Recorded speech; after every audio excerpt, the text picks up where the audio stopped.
name is Inigo Montoya. You killed my father.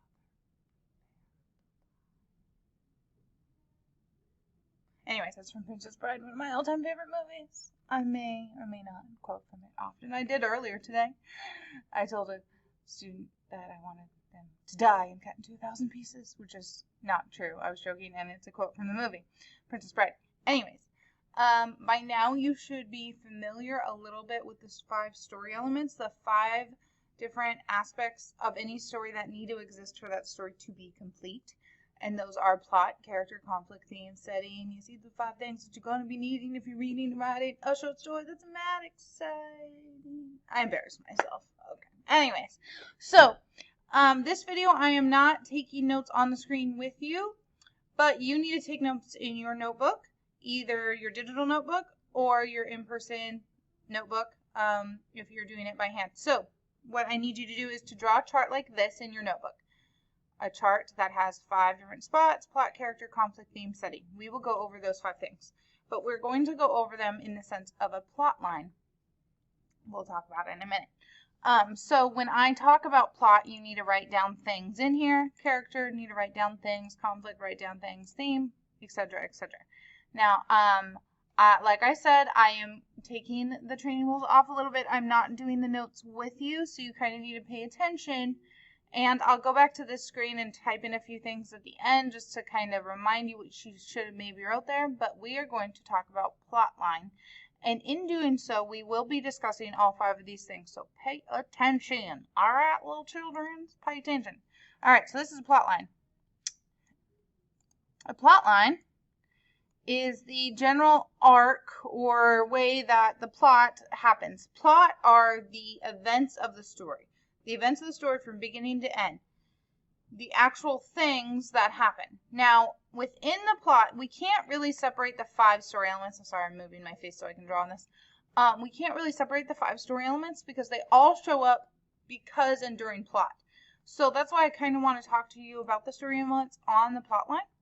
So let's talk about that. So in the beginning of plot, and if you would like to draw this plot line, actually draw this plot line in your notebook as well if you can. If you're doing a digital one, it'd be a little bit more difficult, but if you can, that'd be cool. So I did this digitally with inserting lines, just lines. It's all just lines. So this part of the plot line at the beginning here is called the exposition. So when you are taking notes in plot, write down the events that happen and then write down exposition, like I'm about to type right here. In the exposition, that's this line right here, this flat line. During the exposition is when we learn about, as the readers, learn about who the main characters are, where it takes place, so the setting, and what has happened in the past. These are the 3 things that we have to learn in the exposition. The exposition is usually the first chapter or 2 of the book. It really kind of sets the scene. It's kind of like an introduction to let us know what has happened prior to the story, what has happened that has made the story want to exist. So for example, in Harry Potter, the exposition would be when Harry Potter is in the cupboard under the stairs, and he's living with his aunt and his uncle. And we know from the past that he was adopted by his aunt and his uncle at a young age. We don't know why yet, but we know he lives there. We meet him. We meet his aunt and uncle. We discover the setting that he's on Privet Drive in the UK near London. We know this. We're learning this setting, main characters, and what happened in the past in that exposition. Okay, but then right here, this little line right here. Let me just add an arrow so you see right here, that corner, okay? That is the inciting incident. Now, that's just a funny word of saying is an event that makes everything else happen. So, inciting incident.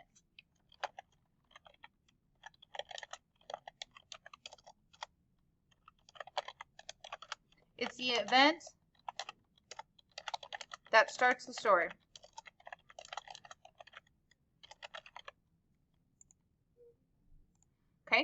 And the event that starts Harry Potter, for example, is when Hagrid shows up on his birthday and tells him that he is a wizard. You're a wizard, Harry. So when he shows up, also Harry previously had been getting those letters, so those were like hints at the inciting incident.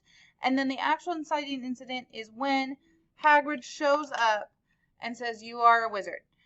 In the inciting incident, we also learn of the main conflict, or one of the main conflicts.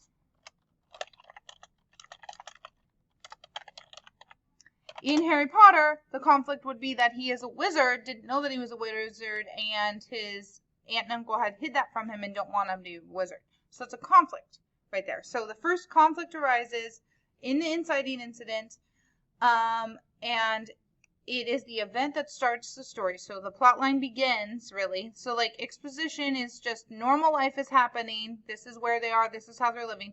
Something happens in the story that makes them have to change what's going on. So they can't just keep living on Privet Drive like nothing's happening because Hagrid showed up and told Harry he's a wizard. Now that he knows, he has to do something about it. He can't just keep living. Okay, so this whole area here, all these little like, looks like mountains kind of going up. This is the rising action.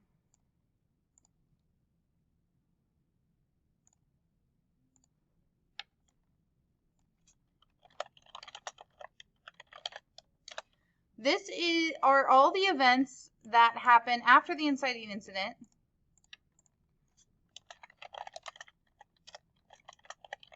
And they are leading to the top, obviously.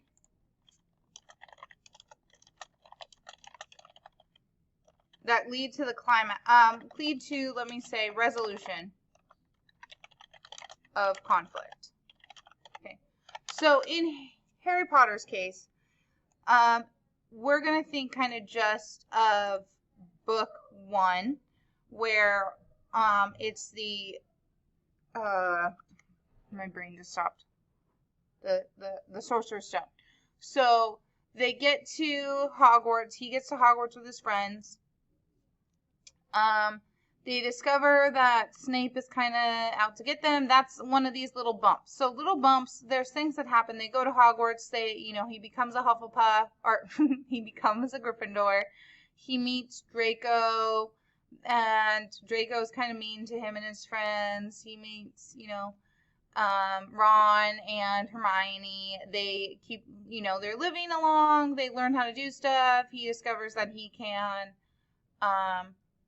he's really good at being a seeker on the broom, and Draco throws Neville's Remembrall, so Harry goes after it. Like, all these things are rising action. And these little divots are things that maybe are obstacles that get in Harry's way. Because as they go on, they learn about the Sorcerer's Stone. And they learn about he who should not be named Voldemort. So that would be one of these little divots. Okay, so then up here, the climax, right? This is not something that happens in the middle of a story. People tend to think that they happen in the middle of a story. It doesn't. It usually happens closer to the end of the story. Okay? A climax is when you have sort of a head-on with the conflict. And it doesn't always have to be big, exciting. Sometimes it's just a small thing, but they really have to deal with the conflict. So in Harry's case, there's this conflict where he is trying to keep Voldemort from coming back. And he thinks that it has something to do with Snape, and he doesn't know what's happening, but he knows that he has something to do with Voldemort because he got a scar because of Voldemort. So he's learning these things along the way in the rising action. And then when he gets to Climax, he actually has to deal with Voldemort for the first time, and that would be in where they hid the Sorcerer's Stone. And he is looking in front of the Mirror of Erised, and he finds the stone and actually has to fight Voldemort, who's on the back of that guy's head. If you don't know Harry Potter, I'm sorry. This is like, I know Harry Potter very well. But so it's his first time actually fighting Voldemort. So this is when you actually have to fight the conflict, and ideally the hero, the main character, wins.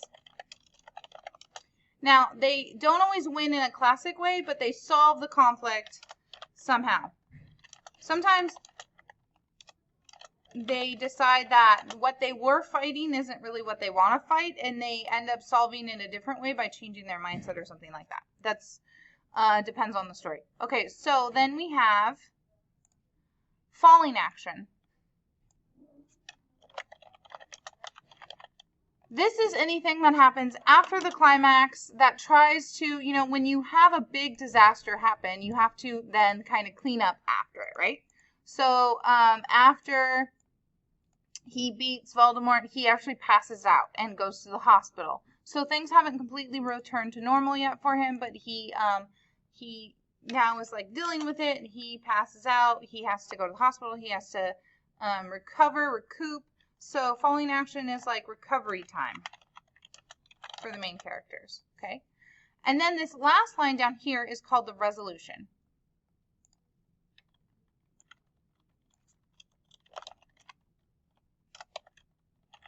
Now, resolution isn't resolving necessarily going back to normal. Notice that this line is at a different level than the exposition line. There's a reason for that. Because after you go through this big storyline, after this big thing happens to a character, they are not the same that they were before. They are changed. But they sort of return to a new normal, okay? So a new normal would look like, well, now Harry does return back to Privet Drive, and he kind of goes back to Hogwarts, and he's just kind of living his life as an adolescent after he beats Voldemort in that first movie in Sorcerer's Stone. But it's not how it was before, because he now is a wizard. He now knows that Voldemort exists and that he might have to fight him again. He now has other wizard friends. So it's not the exact same, but he does have a new normal, and that would be the resolution. Now, what I want you to notice that is within this plot line, I have talked about all 5 of the story elements. At the beginning, we develop the characters and the setting. Then there's the plot, which is the events that are happening, right? We learn about conflict and the inciting incident. So we have plot, character, conflict, and then at the end, resolution is when we also learn the theme or major lesson of the story.